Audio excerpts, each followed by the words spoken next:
Hello and welcome to episode 17 of the Music Crypt with Dan Montgomery. Dan, today we're going to be talking about the 50th anniversary of School's Out by Alice Cooper. So I know you're a bit of an Alice Cooper fan like me, so why don't you share with the folks how you first got turned on to Alice Cooper? Well, I think probably the first thing probably hooked me with Alice Cooper is I think I heard it was probably on the radio. Okay. Do you remember what the song was? And I can remember because it was weird because the only song that they would play on the radio back then was "Only Women Bleed."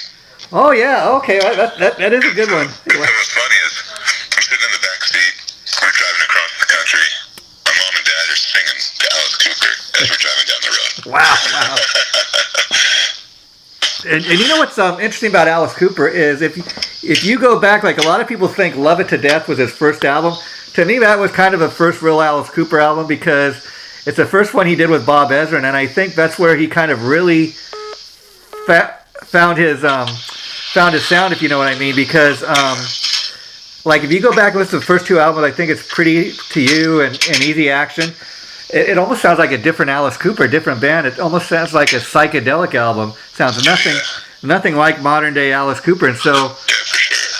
So that's kind of interesting. I think Bob Ezrin is obviously the producer for Alice. I mean, he's done most of the albums, and I mean, he's just a super producer. Yeah, absolutely. And talk about School's Out now. It's kind of an interesting album because I didn't realize, probably the one song that everybody knows off that album is the title track, and we can get into that, but it's kind of interesting.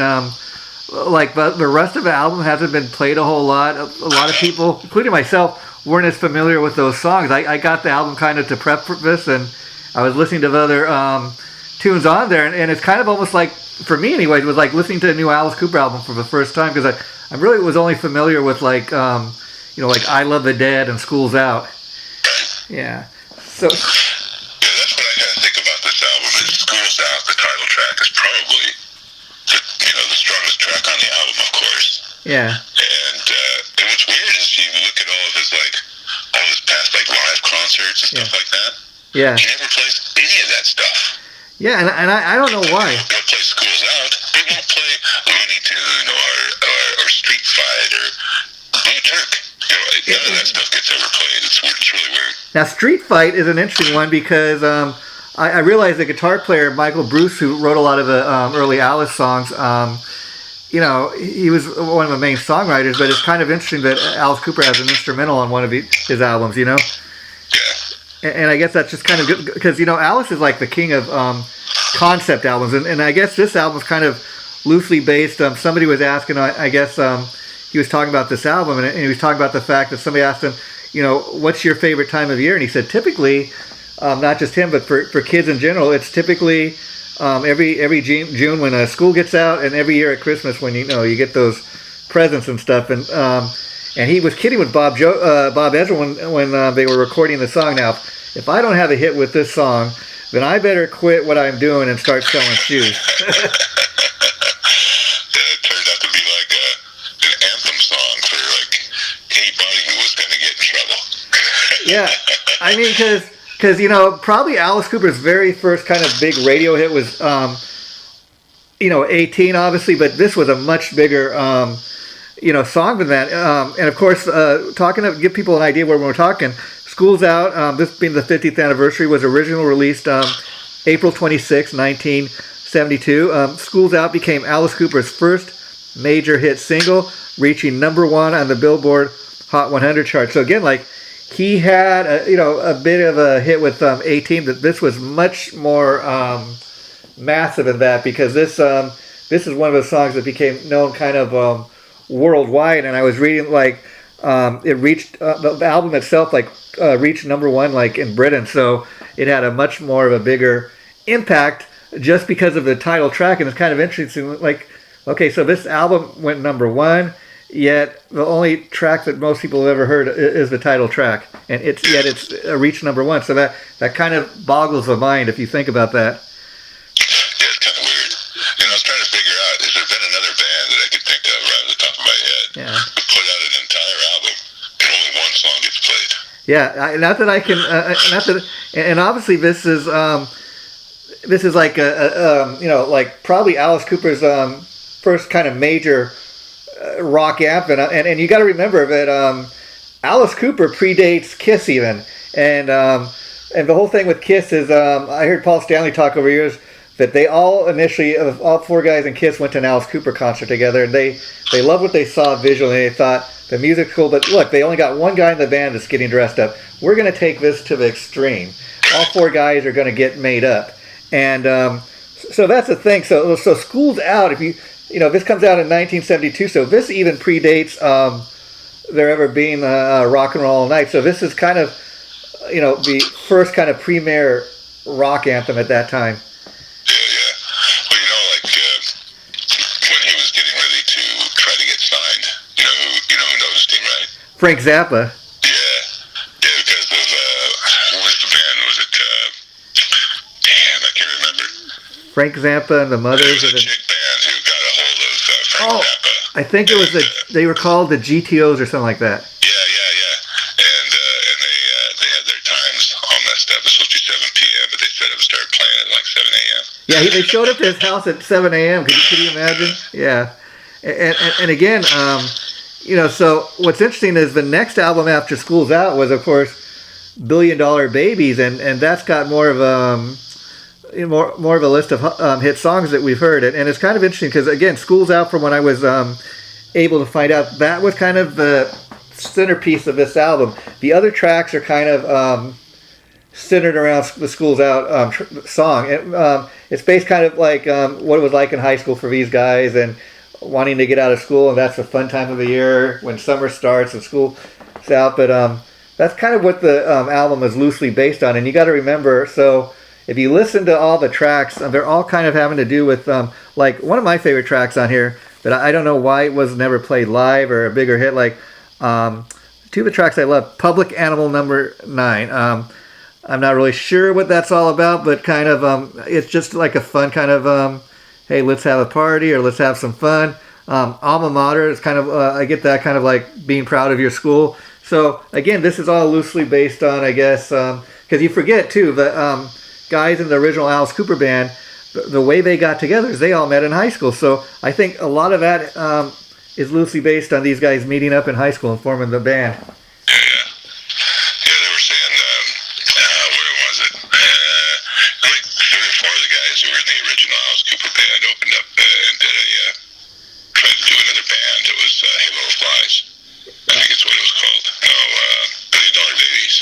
Yeah, and I'm not sure what led up to the breakup of the original band, but it's kind of interesting because it's always been known as Alice Cooper, but I guess the way they originally decided to name the band Alice Cooper is they were doing something on a Ouija board, and that's supposedly what one of the guys spelled out. But even when the rest of the band left, he still continued to go by the name Alice Cooper. Like one of my all-time favorite Alice Cooper tracks is off of Killer.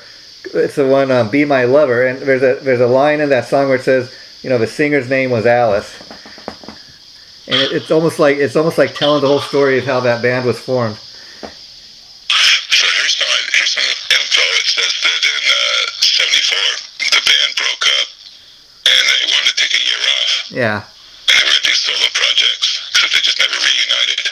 Yeah. Another guy says it was all due to substance abuse, and somebody pulled a switchblade on the tour manager. Oh wow!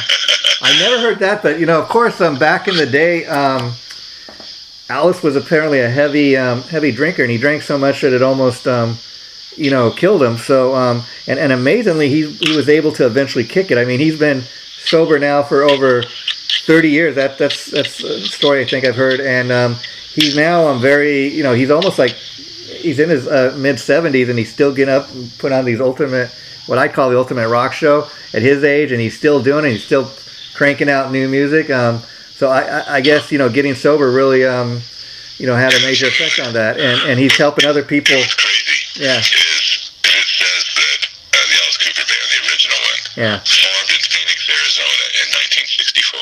Yeah. In fact, that's when I was pretty much born.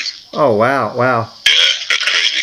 Yeah, and see, but what's interesting about the original band is they were all very involved with the songwriting. And the one thing I can say about Alice Cooper, pretty much in any era of his career, he's always like had a great band of musicians backing him. Like even absolutely. Even, it's like Ted Nugent. Yeah. He's never had a bad backup band. Yeah. So whoever's in any of those, in the Alice Cooper band, they've got to be a pretty high caliber musician. And if you look at the latest album he put out, he's got some of the guys from original band back writing with him on Detroit Stories, and they. When I went and saw him, they had a dude named Kane Roberts playing the guitar, and I guess he came back to the band this year. Yeah, actually, Kane was in Alice's band like when he was making his early like '80s comeback, and that's when I think. That's when I saw him was when it was like Raise Your Fist and Yell. Yeah, and that's actually when Kip Winger was a bass player in the Alice Cooper band. That's where kind of Winger launched from, was because Kip Winger and other guitar player, I think Paul Taylor, they went on to form Winger together.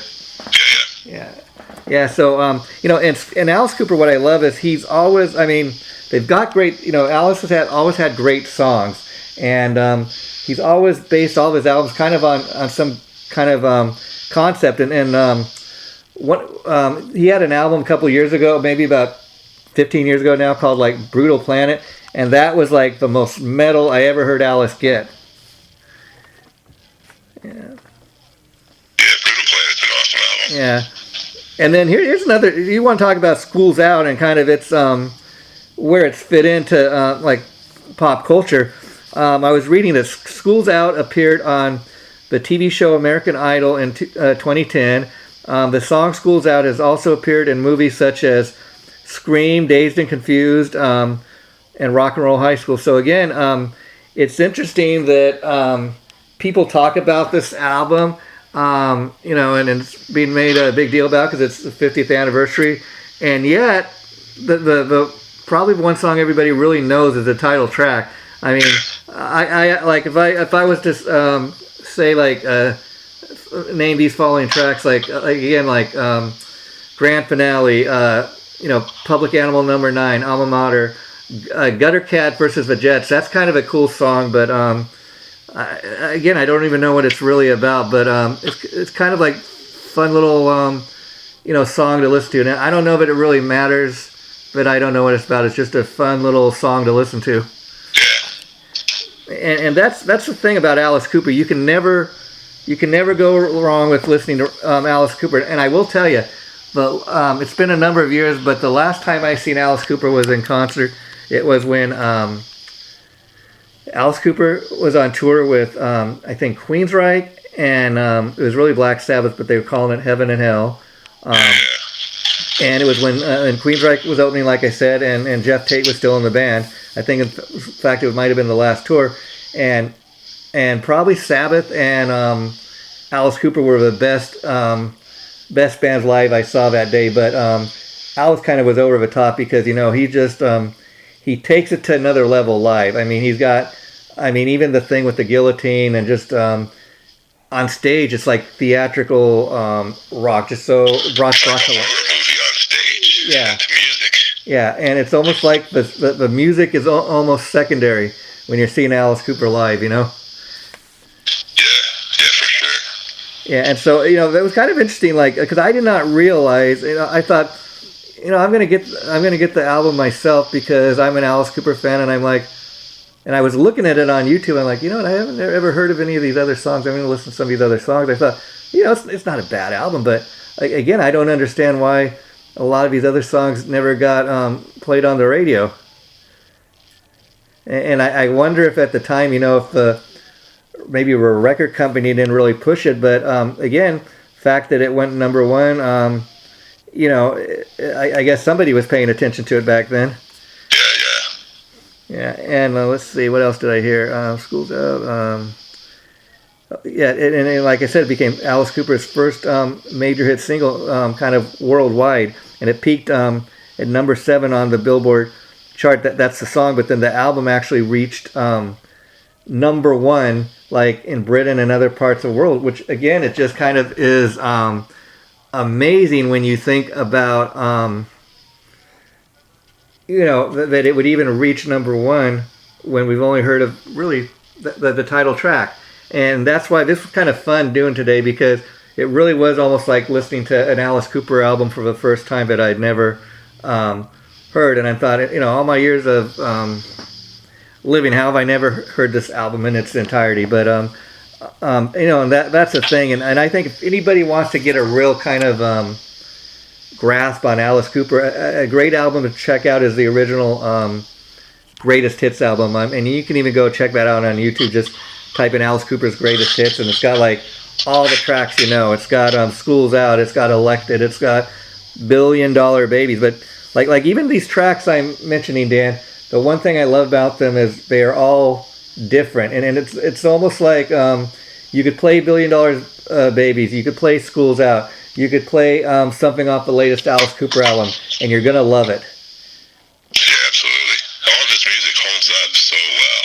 Yeah, it really does. It's not like you grab, I don't know, to me, some of the older music, from 60s and 70s, is far superior than the stuff we're getting now.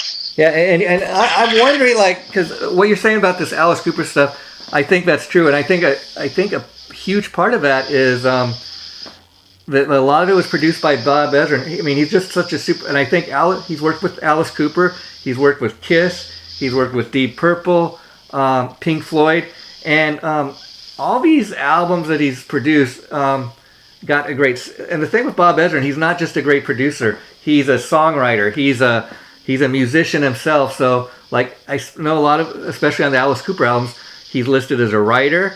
I think he's played piano on some of the stuff. So he's very involved, with this with Alice Cooper albums that he's produced, and the songwriting. I think it just really holds up, all these years later. And I think you're very much right that these songs could have came out, 50 years ago. Could have came out today, and they'd still just, I think, be just as good. Yeah, for sure. And and looking at the great songs Alice Cooper has released, I mean, just the hit singles over the years.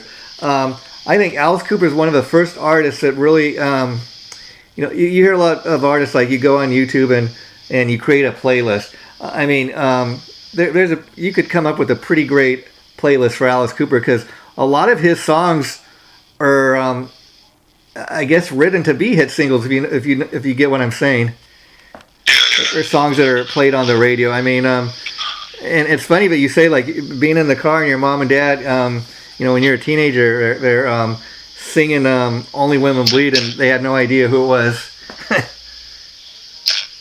it's pretty funny. Yeah, and Alice Cooper, just visually too, I love the fact that, talking about somebody's mom seeing a picture of Alice Cooper, they think, oh, he's so scary looking, but then maybe they meet him, and, oh, he's such a nice man, and, Alice kind of has that effect on people. Yeah, I met him at a grocery store in Arizona.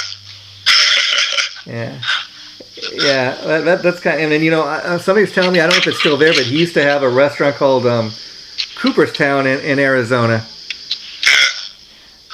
Yeah. And did you know, speaking about another Alice Cooper song, Elected, which was off the next album, $1 Billion Babies, they did a pretty cool video for that back in the 70s, which was really before a lot of people were doing music videos.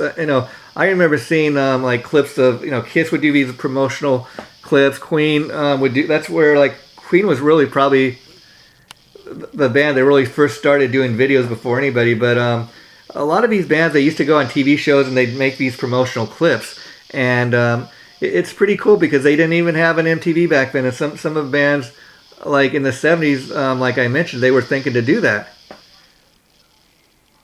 Yeah, I think everybody had always been thinking of doing that. It was just MTV that made it popular.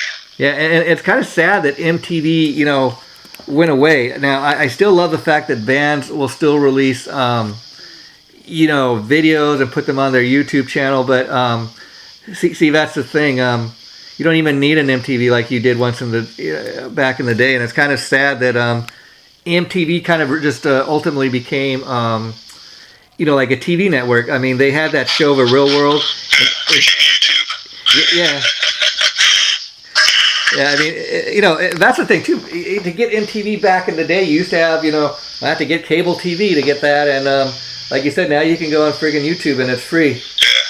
Well, the MTV and the instant videos, it goes all along, with the music and recording industry the way it was before and the way it is now. Yeah, yeah. Where before you had to have a record deal, you had to know a DJ, you had to know all this stuff to get your stuff out there. And now, you just put it on your computer and stick it on YouTube or Spotify or this place or that place, and everybody gets your music. In fact, I'll tell you an interesting story, Dan. In doing the research for this today, because I like to know a little bit what I'm talking about when we do these shows. I'll be honest, I went on the Alice Cooper Wikipedia for this album. Very little information about it except for what I just read about, School's Out was a first big radio hit for Alice Cooper, and I found a lot more information on the Wikipedia about Detroit Stories. There's a lot more information, and again, for this album to chart so high, and very little information out about it, even on the internet, and it's kind of just amazing because it's one of those. I think people are more familiar with the song than they are even the album, and yet somehow the album charted at number one. Another album that didn't make a big splash unless you were an actual Alice Cooper fan was Muscle of Love. Oh yeah, and maybe another one that's more like that too, only because I don't think it even charted. There's an album called Lacey and Whiskey. Lacey and Whiskey, yeah, that's it. And that had, I think, the song You and Me, which was probably, again, the only hit off of that album, but it's kind of one of those forgotten Alice Cooper albums. And so, that it's interesting because, again, when you've had a 50-year, Alice Cooper's had probably more than a 50-year career at this point, but this album turns 50 this year. You're going to have maybe an album or two like that, but overall, I think Alice Cooper's got a great catalog of music, and that's the thing I love about Alice. He could be like a lot of these bands and say, I've got a pretty, at 75 years old or however old he is, I've got a pretty good catalog of music I could just live on. I don't need to make any more new music. I love the fact, though, he continues to put out great new music, In fact, from what I know, he's supposed to be working on like 2 albums right now. Like I don't know exactly, like 2 different albums, and they're supposed to come out sometime next year. Now, Dan, before we wrap it up for today, I want to ask you, what's currently going on with you and your? Do you still have the graveyard shift, or has that been put on hold? No, the graveyard shift is still going. It's actually, I used to be on a couple of different like internet stations, Uh-huh. For one reason or another, but they were never under my control. Okay. Now this is. They would end up closing down. Yeah. Or this would go away, or that would stop, and it was just, it was getting to the point where, or they said, oh, you got to play this kind of stuff. Yeah, I'm yeah. like, no, I want to play what I want to play. So I did some like, I just kind of screwed around with my own website for a while, and then I found a chat room. I found a music player. Yeah. And I'm able to broadcast straight to my website now. Oh, that's cool. But then there's also over in, let me see if I can get the actual Site. location. It's, there's a low power FM station that's starting up. Okay. Wow. And it's over in, where the hell is it? It's X105.3. It says Everything That Rocks. And is that internet radio or? That's, they have terrestrial radio. Okay. And they also have like an internet feed.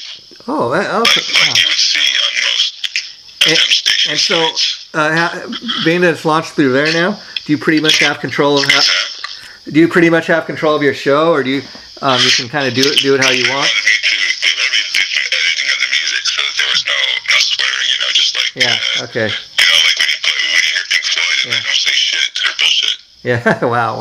Yeah. But they'll show a freaking zombie ripping somebody's guts out eating it on TV. Yeah, I was curious, Dan. Have you ever thought about doing like something like on YouTube or Zoom, or you kind of, because I know you like to kind of keep your identity. You know what I mean? I was just curious. You ever thought of doing something like on video? No, not really. Yeah. Okay. Yeah. I was going to, and then it was like, well, no. There's already a crap load of people doing that. Yeah. Well, the thing with YouTube is it's kind of got YouTube to me is kind of a double-edged thing, because like as creative as you might be able to get, they've got what they call their standards, and I know like probably a show like what you do, if you were to even try to play any music in the background, oh wait a minute, that's copyrighted music, you can't do that. Yeah. That's what happened when I was doing some of the guitar videos. I was building a bass guitar, and I would have just little clips of some steps I was doing. I had a radio in the background just blasting out. Oh wow. And I think it was a heart song, like Barracuda or something like that, was playing in the background. Now, if you were to do like, and I downloaded my video, and as it was going through their little censorship bullcrap, it came up and it said, "Here is a copyrighted song." They said it's Hearts. They told me the date. They told me that it wasn't even the original album. That was off of their best of. Okay, well, whatever. Yeah. And it said that you cannot be, you can use this video or you can use this audio, but you can't monetize your videos. Oh wow. And so I said, well, it's either that or erase the whole video. Yeah, because something like that, if you were to leave a video up, they would say, you're doing the video, you're getting creative with whatever you're doing, and yet because you put the one Heart song in there, Heart would end up getting all the money that goes to that video, and it's just their song, the one song.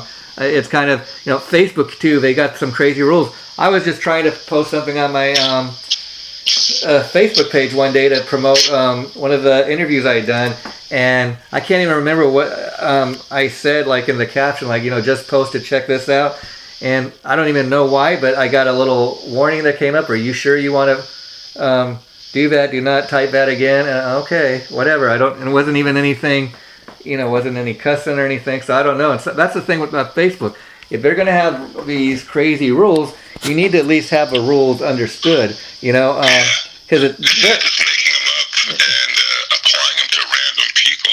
See, like, I got a friend that plays in a tribute band, in a Guns N' Roses tribute band, and he's telling me he's been out in all kinds of trouble with, he's done this for years, like just promoting like future gigs he has with his band, advertising on Facebook, and then they're trying to, you can't do that unless, they're trying to monetize it where Facebook gets something for the ads, and giving him all kinds of trouble, and like because his name, they recognize his name, so anytime like he'll post an ad or something, they take it down. Just crazy stuff, and they don't even tell the guy what's wrong with what he's doing. Yeah.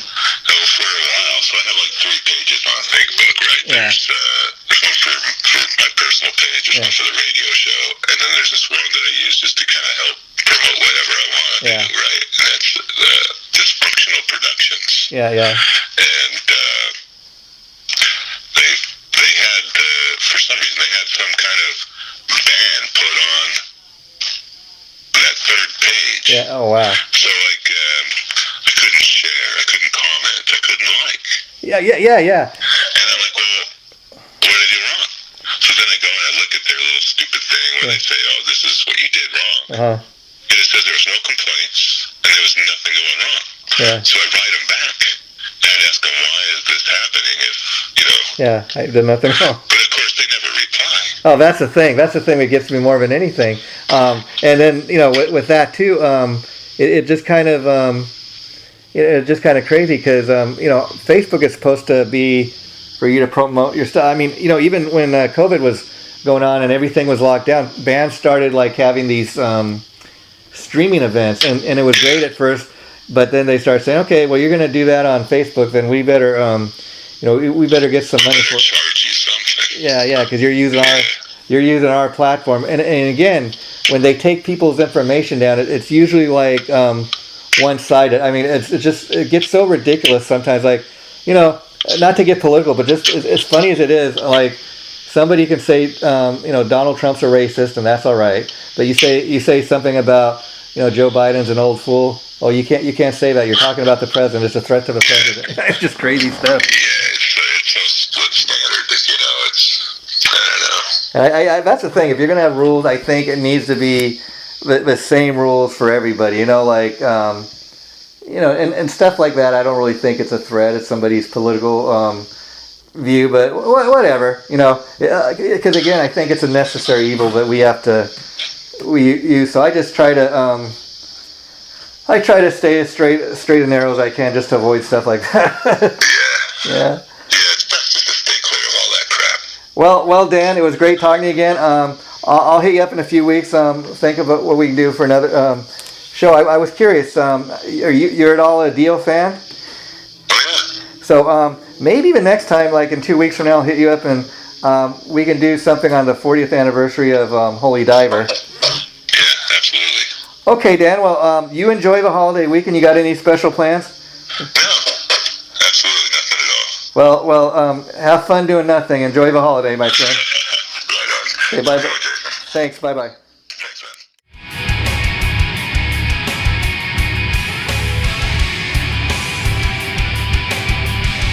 Chaotic Riffs Magazine.